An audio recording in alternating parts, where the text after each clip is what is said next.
Енді Мгм.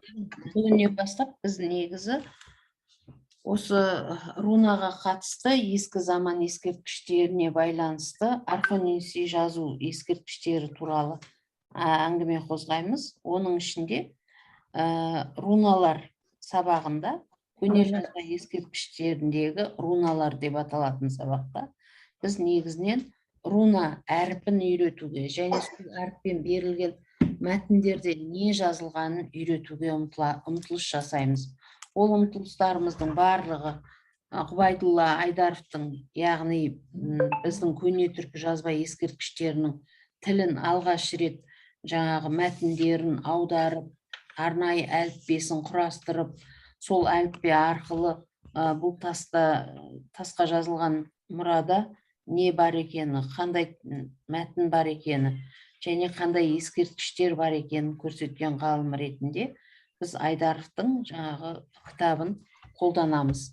Осы Ғұбайдулла Айдаровтың кітабын аяқтағаннан кейін барып біз Архон ескерткішінің текстін қазіргі кезде жаңа өзі тікелей сол Моңғолияда дүниеге келіп, сол жерде бірге жаңағы тастарды бала күнінен зерттеп қарап, әр бедерін еске алып отыратын мықты ғалымымыз Сартқожа Қаржаубайұлының Архон ескерткішінің мәтіні деген монографиясымен танысамыз екінші бөлігінде. Ал бірінші бөлігі Айдаровқа арналады. Айдаров. Ғұбайдулла Айдаров. Енді Ғұбайдулла Айдаровтың айтуы бойынша Архон-Енисей жазу ескерткіштері рун деген сөзден басталады. Яғни рун деген сөз бұл Скандинавия халықтарының тілінде құпия, сыры ашылмаған, тылсым деген ұғым береді. Бұған біздің арнайы айтатын болжамымыз бар. Ол болжам жаңағы ол скандинавиялық сөз ба рун деген, әлде ол біздің ру деген сөзден шықты ма, ол жағын әлде тексеріп қарау қажеттігін айтамыз. Енді ең алғашқы рет жаңағы Сібірде айдауда жүрген шведтің офицері Таберт Страленберг осы скандинавиялық руналарды зерттейді, қарайды. Сөйтіп кейіннен ол үлкен Орал Алтай теориясын ұсынады. Ол Орал Алтай теориясының түбі бар. Ол бойынша егер қарайтын болсақ, мына Жапон халқы, Корей халқы, солардың барлығы біздің түркі бәрі бір жаңағы бір тілден тараған деп қарастыру баршылық. Бірақ әрине бұл осы жаңағы тарихта бір ешкім түсінбейтін жат жазуды өз елінің тілінде жаңағы рун деп атап, содан руна деген сөз пайда болды. Ал қазіргі уақытта біз руна жазуының ескерткіштері десек, бірден жаңағы өзіміздің ата-бабамыздың тасқа таңбалап жазған жазуы екенін білеміз. Ол жазуды ең алғашқы рет ғылыми көпшілікке таныстырған ғалым ол 1893 жылы Вильгельм Томсон болды, Данияның ғалымы.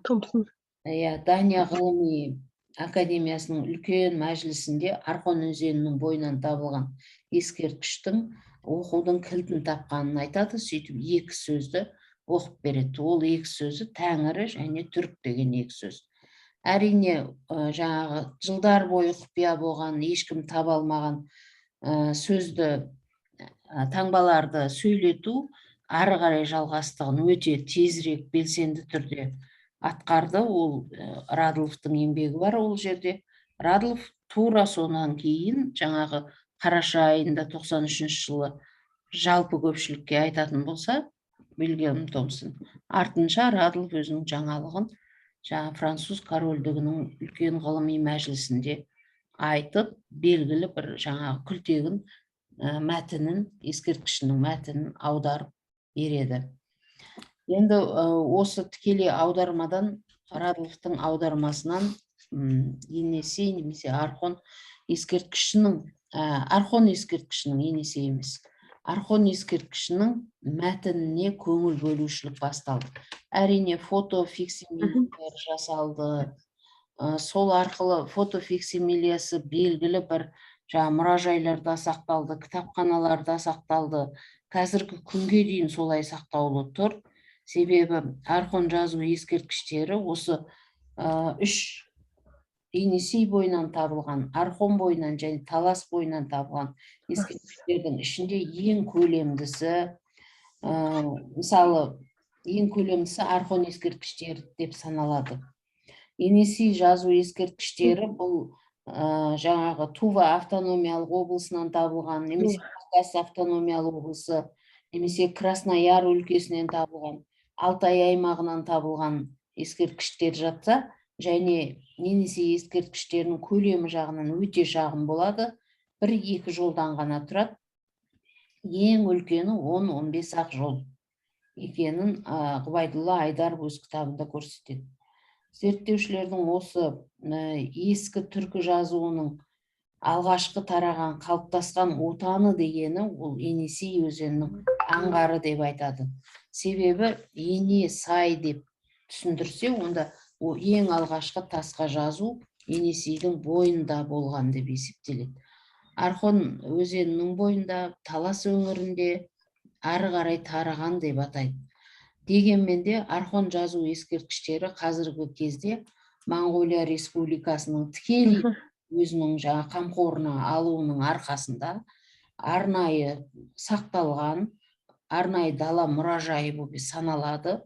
Барып көруге болады, және сол жерлерде жаңағы әрбір мәтіннің не туралы қалай айтылғанын таңбалық тұрғыдан қарауға болады. Әрине, далада тұрған нәрсе болғаннан кейін уақыттың бедері бәрібір ол баяғы сол 5-7 ғасырда ата-бабамыз салып кеткен таңбаны жаңбыр, жауын шашын дейміз ғой, барлығы өзгертіп, таңбалар сәл өзгерістен айтады.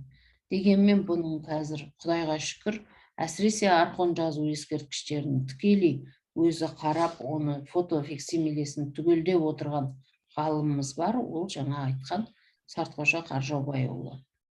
Енді Енисей ескерткіштерінен бұрын, Енисей ескерткіштер жаңағы 1-2 жолдан басталса, сосын 15-10 жол ең көлемдісі дедік қой. Одан басқа мынау Енисей ескерткіші еді деген тікелей көрсеткіш жоқ, бірақ 1-2 жолдан тұратын Енисейден табылған деп жеріне байланысты айтылады.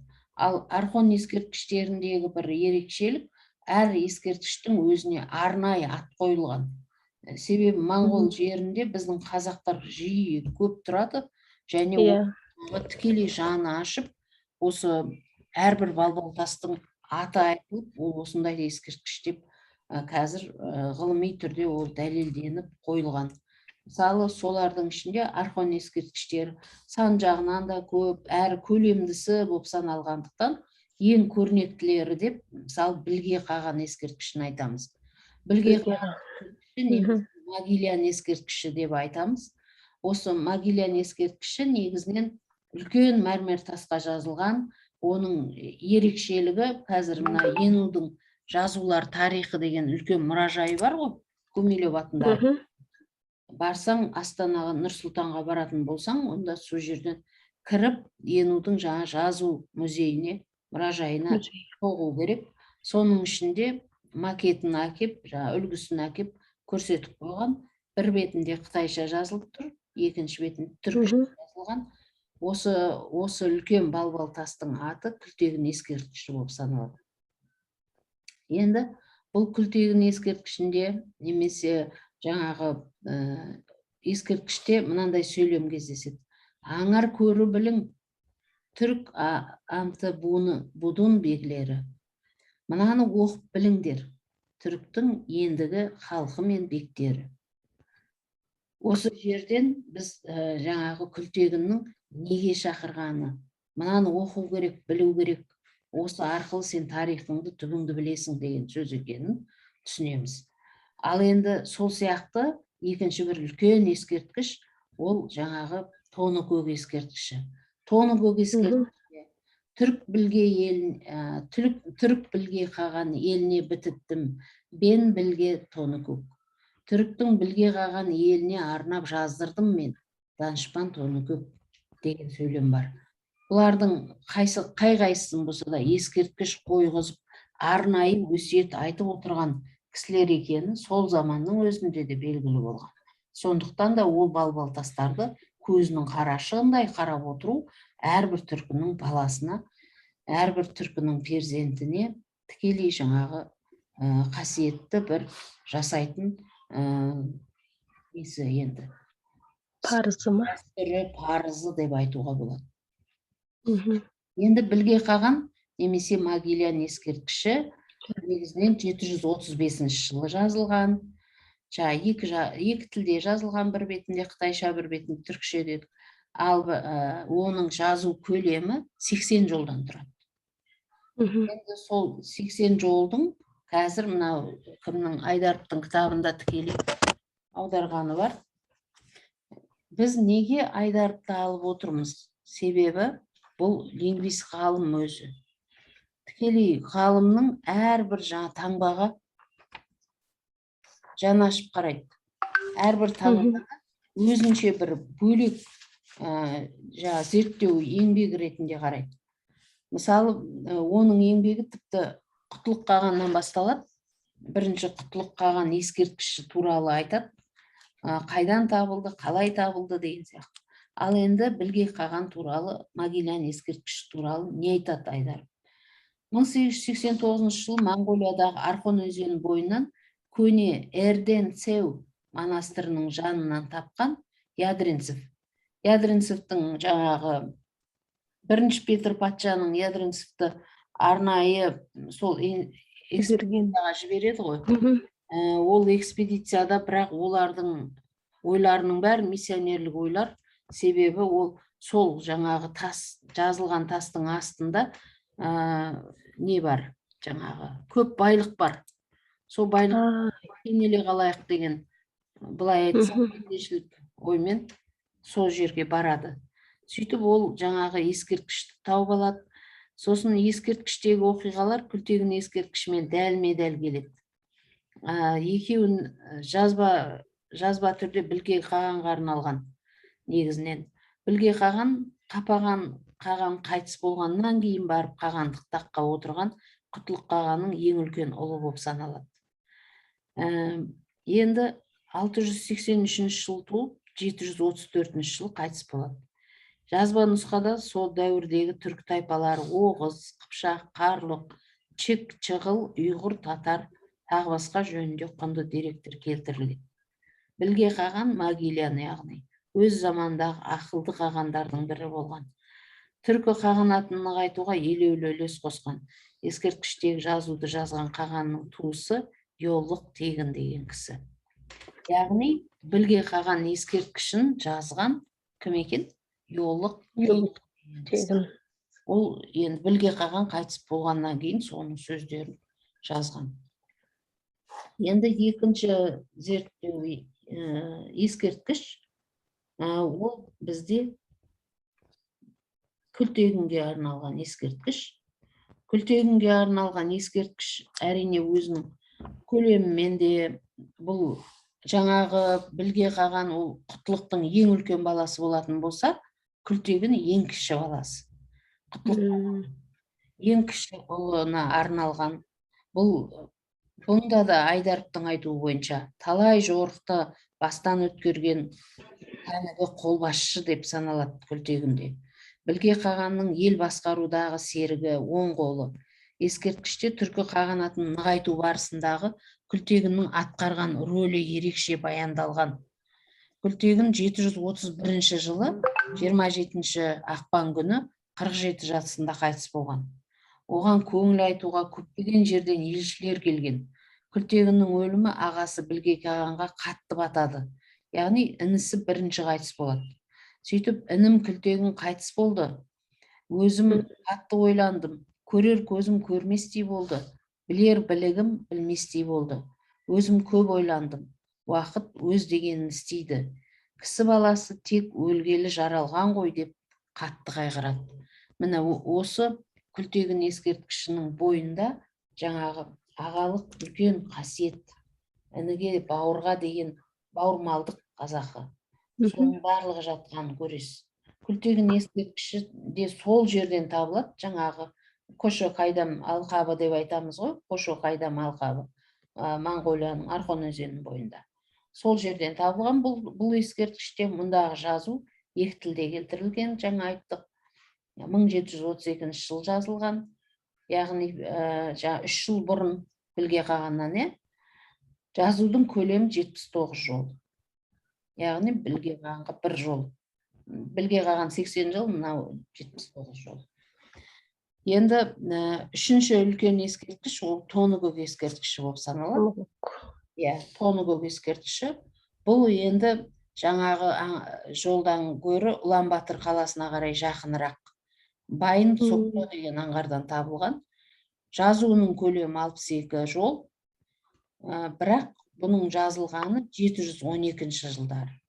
Яғни білге қаған, жаңағы оның алдында жазылған, білге қағанның алдында Күлтегін, ең алғашқы Күлтегіннің жазуы болсын, білгенің жазуы болсын, бұлардың алдында тұрған ең бірінші жазу ол Тоныкөк данышпанның жазуы болып саналады. Яғни 712 немесе 16 жыл жазылған деп әзіргі күнге дейін болжам бар. Осы үш ескерткіш ең негізгі ескерткіштер болып саналады. Әрине, Айдаровтың көрсетуі бойынша Құтлық қаған немесе Онгин ескерткіші деп айтылатын ескерткіш бар. Бұл енді тікелей осы екі жаңағы әрі данышпан Тонығоқ, сосын жаңа екі ұлы бар ғой, Күлтегін мен Тонығоқ. Осылардың әкесіне арналған жазба. Онда Орхон ескерткіштерінің ішіндегі ең көне ескерткіш болып саналатыны осы Онгин ескерткіші немесе Құтлық қағанға арналған ескерткіш.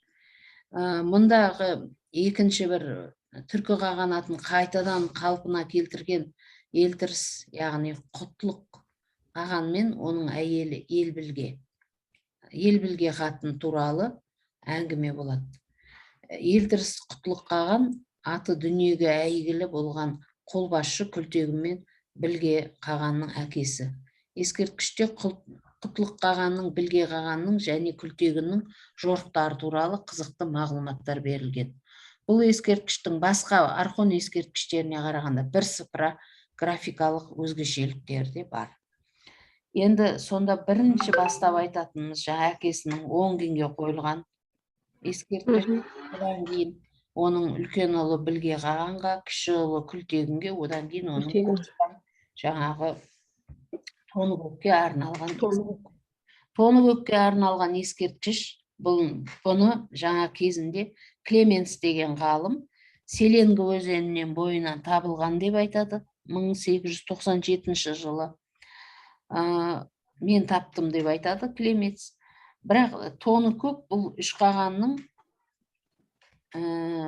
жаңағы 692 жылы қайтыс болған Құтлықтың, 716 жылы қайтыс болған Қапағанның және 734 жылы қайтыс болған білге қағанның әскери кеңесшісі. Яғни үш бірдей қағанның жаңағы данышпан кеңесшісі болған бұл Тоныкөк екен.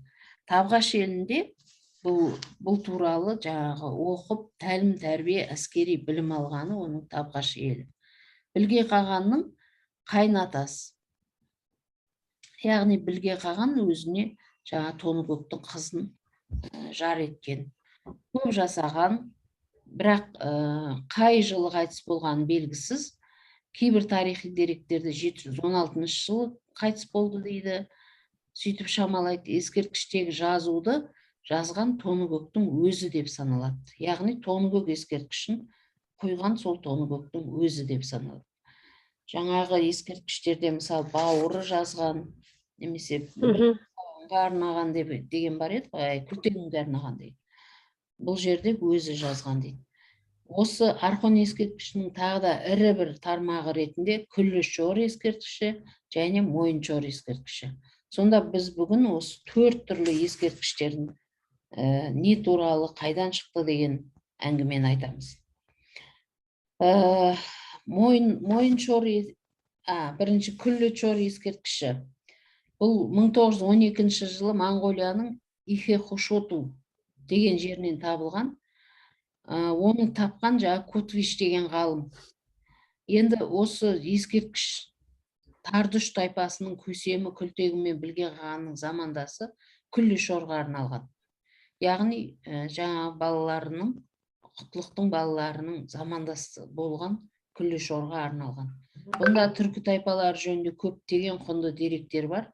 Соның ішінде Күллі Шордың қашан, қай жерде қайтыс болғаны белгісіз. Бірақ ескерткіште ұлы Күллі Шор 80 жаста қайтыс болды деген сөйлем кездеседі.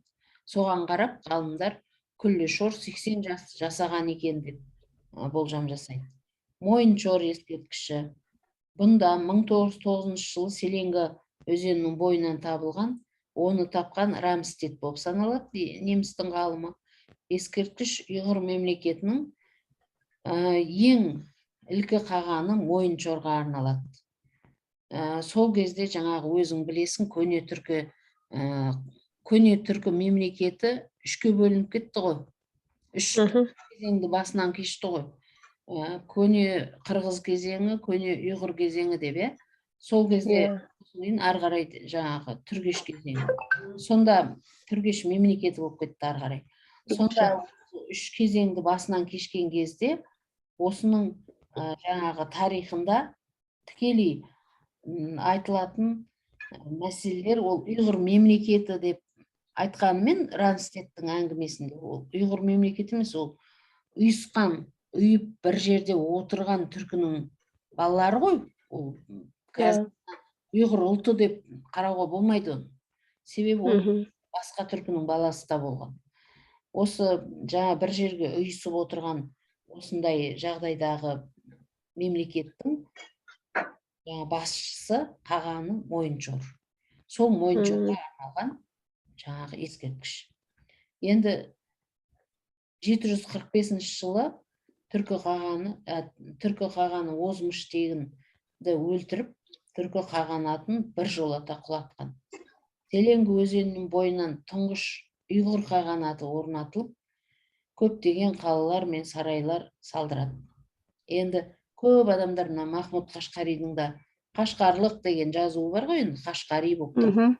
Оған қарап, Қашқариді жаңағы ұйғыр халқының перзенті немесе ұйғыр ұлтынан шыққан деп шатасушы бар ондай нәрсе. Бірақ егер Қашқаридің өзінің тікелей Дойра деген картасын қарайтын болсақ, ескерткіштің ішіндегі, сонда жаңа менің туған жерім Барсыған деп біздің қазіргі Кегенді айтады. Кегеннің қасында кішкентай өзі қаланың орны бар, Барсыған деген. Ол бала сағын дегендегі, сағын дегеннің өзі қала дегенді білдіретін сөз ғой. Сол қала деген сөзді бала сағын дегенде қолданылса, сол сияқты Барсыған дегенде сыған, сұғынып тұрған бір жаңағы бір тауға былай қарай кіріп тұрған деген сияқты. Сондай жер, соны көрсетеді. Ол жаңа Қашқаридің несінде де бар. Сол сияқты бұл жерде де жаңағы бір ұлтқа телу деген нәрсе болмау керек. Өйткені көне түркі жазу барлық түркі баласына ортақ дүние. Ортақ. Одан әрқайсымыз өзіміздің сөз үлгімізді көріп отырмыз. Сондықтан оны жаңағы мынаныкі деп айту дұрыс емес. Оны қолдамаймыз. Қалалар салуы, сарай салдырды дегені жаңағы Қашқаридің үлкен жаңағы Қашқария кезінде ала алмаған, Шоқанда барып жаңағы құпиялығы соншалықты жабық тұрған сондай бір қалаларды салдырған рас. Сол уақыттағы кезеңдегі түркілер. Енді осы өз жорықтары туралы жазулары. Енді мына жаңа Мойыншордың ескерткішінің ішінде не мазмұн бар деген кезде, не мағына бар деген кезде, ол жаңағы тікелей Мойыншор ескерткішінің ішінде өз жорықтары туралы жазуларды жаздыртқан. Орхон ескерткіштерінің қатарынан бұдан да басқа әрине ұсақ ескерткіштер көп. Олардың бәрін біз қазір айтып отырмаймыз. Ең ірі осы 5-6-тауына ғана тоқталамыз. Енді бұнда не бар, оны әрпін не істейміз дегенде, біз өзі Скандинавияның рунасымен де таныстым мен бір жылдар. Сол кезде олар скандинавиялық руналарды тіпті жаңағы денсаулықпен байланыстырады екен да. Сөйтіп денсаулыққа байланыстырады екен, олар былай қимыл жасайды екен, мынандай қимыл жаңағы бауырға әсер етеді, мынандай қимыл жүректі тазалайды, мынандай қимыл бастың ауырғанын қойдырады деген сияқты бір қорытындылар жасап алған екен. Сол жасап алған қорытындыларын мен кезінде алып материал ретінде сөйтіп орысшасын бөлек тапсырып, орысша, қазақша үлкен бір жаңағы нені психолингвистикалық тренинг ретінде ұсынған болатынмын. Ол кітап қолыңа тиеді, бұйырса. Оның ішінде 24 таңба бар. Ал енді біздің тікелей қазір қарап отырған архон таңбалары немесе архон ескерткіштерінің ішінде 26 таңба бар. Енді 26 таңбаны Сартқожа Қаржаубайұлы өзі мен таң қалған бір нәрсе бар деп айтады өзінің сөзінде. Интервьюларын ютубтан тыңдай бастайсың ғой енді. Ол кісі айтады деген. Архонмен тікелей жұмыс істеп отырған ірі ғалым әзірге қазақтан шыққан. Сонда сол кісінің сөзінде 26 таңба біздің осы архон жазуында бар. Одан кейін тура сол 26 таңба Байтұрсынұлының төте жазуында бар дейді. Екеуі сан жағынан сәйкес келеді дейді. Осы екеуі мен қатты таңғалдырады дейді. Неге таңғалдырады? Өйткені ол жаңағы Байтұрсынұлы мүмкін сол 26 таңбаны біледі ме екен, ол туралы дерегі бар ма екен деген үлкен бір болжамдар жасайды. Ол әрине әзірге үлкен болжам болып айтылып тұр болашақта, бірақ Байтұрсынұлының зерттеушілер оны тағы қарастырады деген ойдамыз. Сөйтіп оның көз жеткізеді деген ойдамыз. Енді көне жазба ескерткіштерінің алфавитінде бірнеше таңба бар, жаңа өзіңіз алып та отырсың ғой. Солардың екеуі архон жазуындағы таңбалар болып бөлек жазылады, енесей мен талас жазулары болып бөлек жазылады. Біз осы таластың бойынан да сондай жазу табылғаннан кейін, талас деген Жамбыл облысында орналасқан өзен ғой, біздің Қазақстан территориясындағы. Ондағы жаңалық негіз 1967 жылы Алтай Аманжолов ашты оны. Сол жерде дәл сондай жазу бар екен, ұқсас екен. Ал енді енесейдің өзін Енесай деп айтуда тұрған бір үлкен не бар, ғылыми болжам бар. Себебі Енесай, яғни ең алғашқы жазылған жазулар сол жерде болды. Сол жерден жаңағы Сібірден әкелінді таластың бойына. Скандинавиялықтарды да тіпті кім деген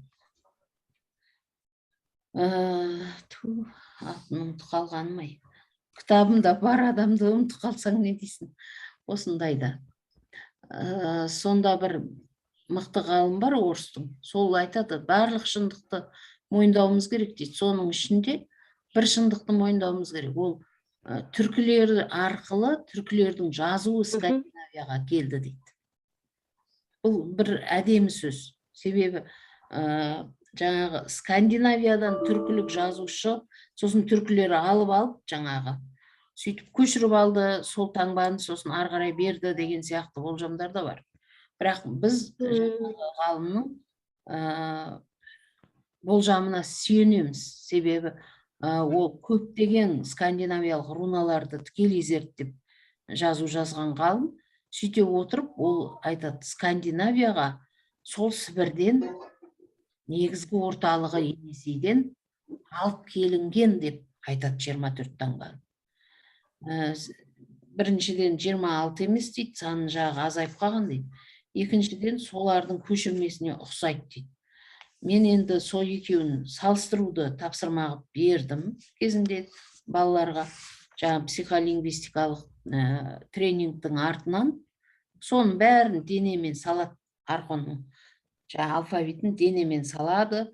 Сосын 2 күннен кейін жаңа емдік қасиеті жүрді ма, бауыры ауырады кейбіреудің бүйрегі ауырады. Оны істей беруге болмайды, өйткені ол біз білмейтін тылсым нәрсе ғой. Сондықтан оны жиі жасатпаймыз, бірақ студентке бір рет психолингвистикалық тренинг ретінде бір 5-6 секундтық қана мына шынтақты былай жоғары қарай көтеріп, қолды алақанды артқа қарай тастау, немесе жоғары қарай екі қолды тастап, өзі тіке тұру.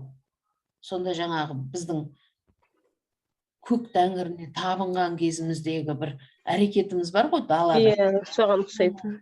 Далаға жаңағы анау неге апарып, медеуге апарып балаларды сөйтіп бір группаларым болған менде, осындай нәрсеге қатты қызығатын.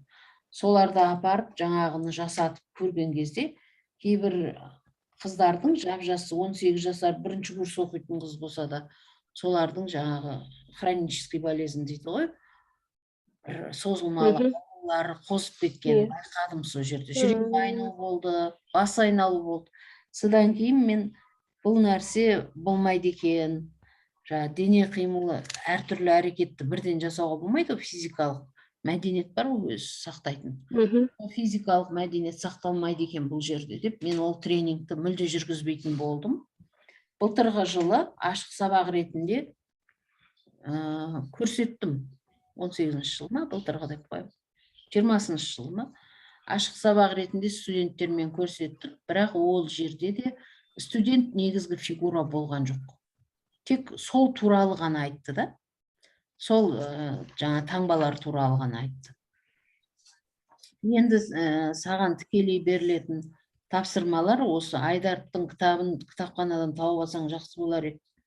Себебі бұл жерде жаңа дауысты дыбыстарды бөлек берген, дауыссыз дыбыстарды берген. Сосын сол жаңағы дауысты, дауыссыз дыбыстардың қалай орналасуын берген. Жаңағы сен жазып бергенді мен тағы бір қарап шығам. Сонда да бұл жерде транскрипциялар берілген, тікелей сол ескерткіштен алынған. Мысалы 8 жолдық бір ғана несін алады, 10 ген ескерткішінен алады. Сонда транскрипциясын жасаған кезде етшіміз апамыз яман бумын қаған 4 болуны қысмыз, иығымыз, яймыз, басымыз. Ол қан yok болдықта кісіре етміз, ічқынмыз, қачышымыз деген сияқты арнайы береді. Бұл бірінші транслитерациясын, бірінші жаңағы жазудың өзін береді. Нөмірлеп тұрып 8 нені жолды да, одан кейін транслитерациясын жасайды, яғни қай дыбысқа сәйкес келеді біздің қазіргі дыбыстардың деп. Одан кейін бар транскрипциясын жаңағы береді.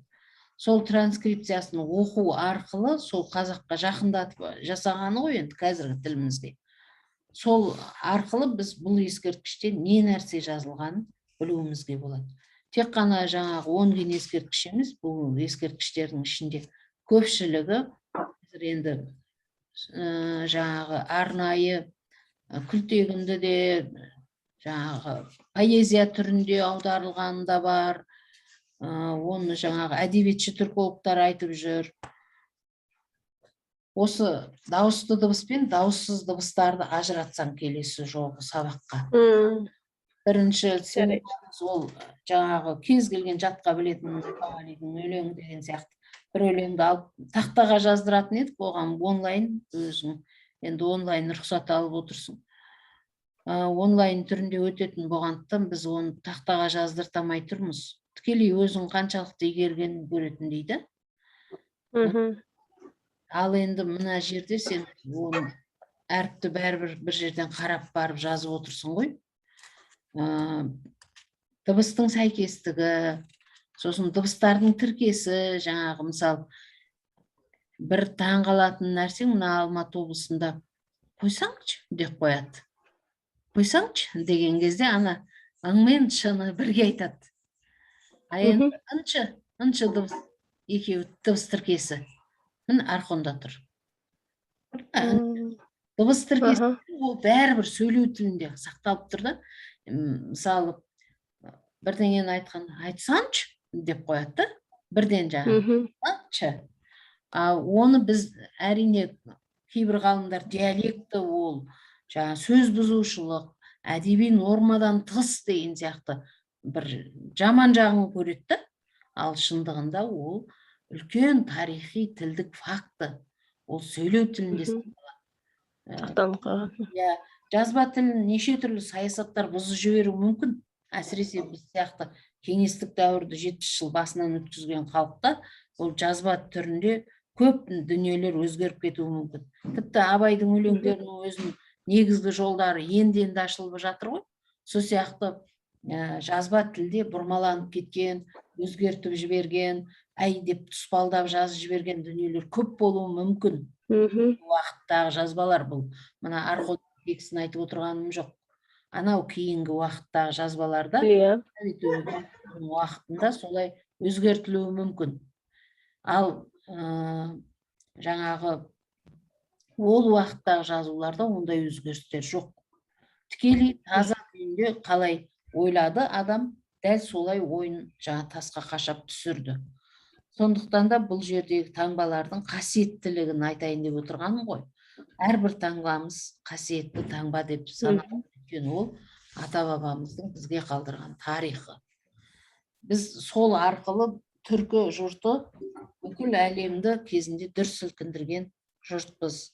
Жаңағы тегі бар жұртпыз, белгілі жұртпыз деген сияқты өзіндік бір үлкен жаңағы болжам емес, тікелей деректерге сүйенген дүниелерді айта аламыз.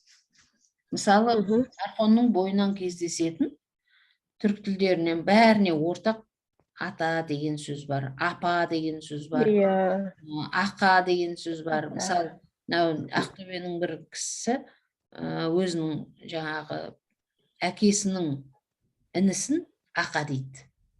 Сонда жаңағы ол сөйлеу тілі ғой, жай диалекті ғой, былай қарасаң. Сонда мен ақам үйіне баруым керек дейді. Ақасы несі, оның аты бар емес пе? Ақа емес еді ғой аты деп сөйтсем. Жоқ, мен біз жақта деген ақа дейді ғой деп солай.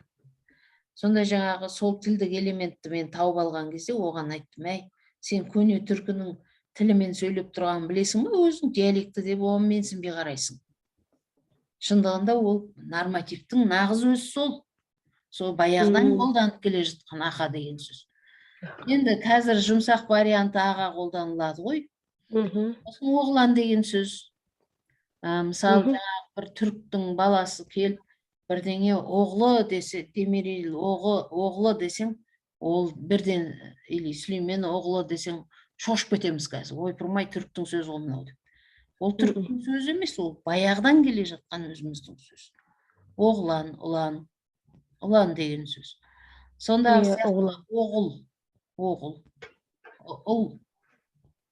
ұл деген сөз. Жаңағы, қыз, зол, қыз күйінде. Қатын деген сөз, қатун күйінде. Әйел деген йотаз күйінде. Жиен деген егін деген сөз. Егін. Енді итілді ғой ол кездерде. Жытіл деген орта ғасырда пайда болды ғой. Қашқаридің өзінің сөздігінде екі ақ сөз тұр ғой, жымен.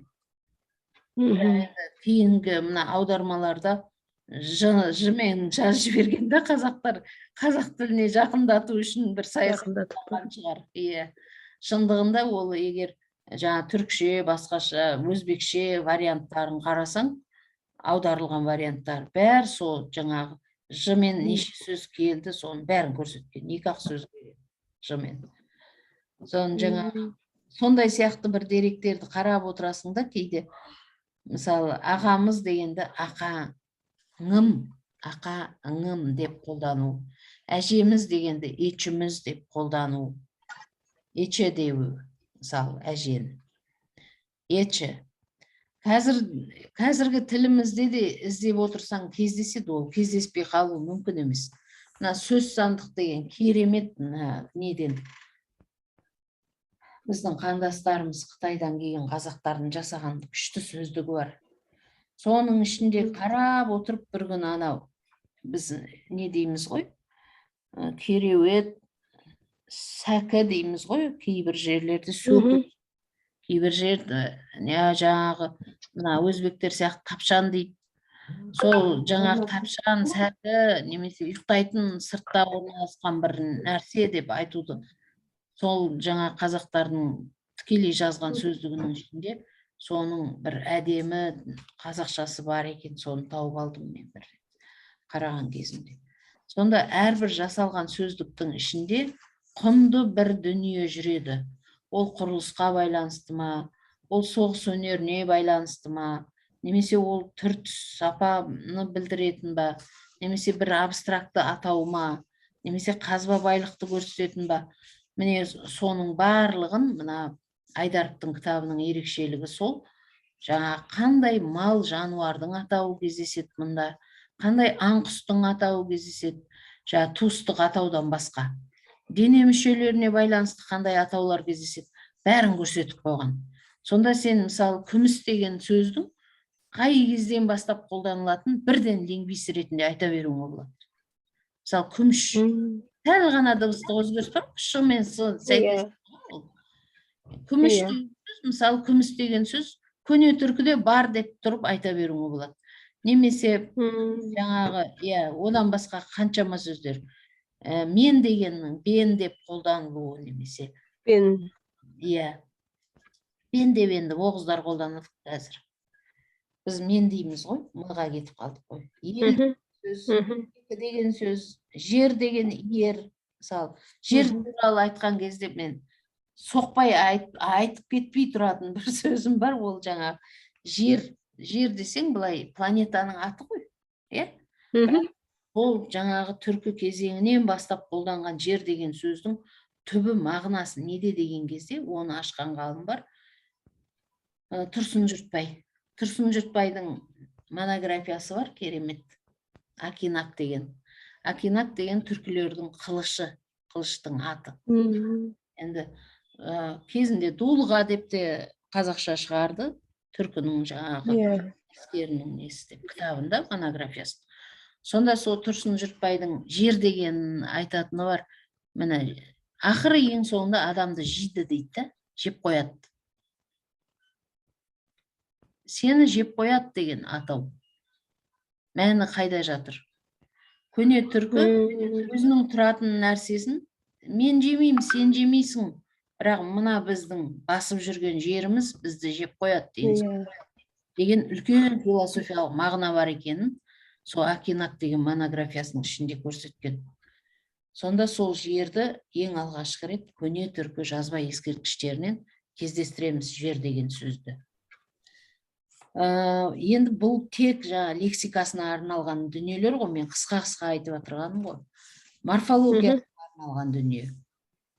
Морфологиясын енді морфологияда сөздің бастапқы түпкі түбірі дейміз ғой.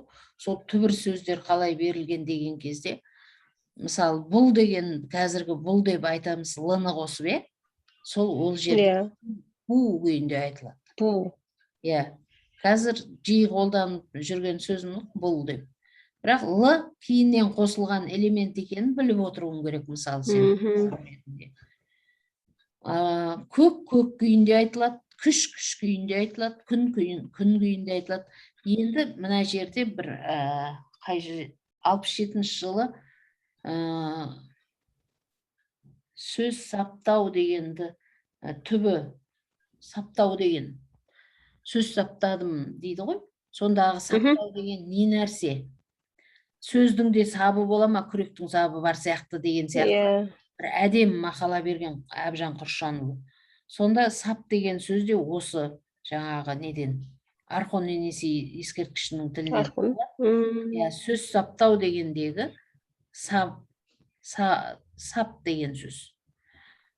Сол, мысалы, былай сөз саптау десең, сап дегеннің не екенін білмейміз ғой.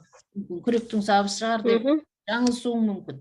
Ал енді сөз саптау деген тіркесті айтқан кезде бірден түсінесің оны. Сөзді ары қарай жалғастырып алып кету керек екен. Немесе сөздің жаңа ұстанып отыратын бір ұстыны болу керек екен ғой деген нәрсені біз сол сап деген сөзден ақ білеміз. Мысалы, біреу сөйлеп жатса, сап тиылды дейді ғой. Немесе су ағызса, сап тиылды дейді. Сол кезде ол тұрақтылық, бір ұстаным, бір жаңағы сабақтастырып алып келіп байланыстырып тұратын жері деген сияқты мағынасы, мәні бар екенін көреміз. Сан есімдердің ішінде 7 деген кездеседі жиі. жеті киелі сан дейміз, 9 жиі кездеседі. Содан кейін туынды сөз деген осы кезде де болған, әрине. Жұрнақ арқылы жасалған сөздер осы кездің өзінде болған. Бірақ ең таң қалатын бір нәрсе, мына ш деген ең актив жұрнақ деп есептейміз ғой морфологияда қазір. Мысалы, малшы, қойшы, жүргінші, тағы немене, жолаушы, жұмысшы деп ш деген өте белсенді түрде қолданыла беретін, суретші деп, сөйтіп жаңадан сөз жасауға жаңағы негіз Сөз тудырушы жұрнақ.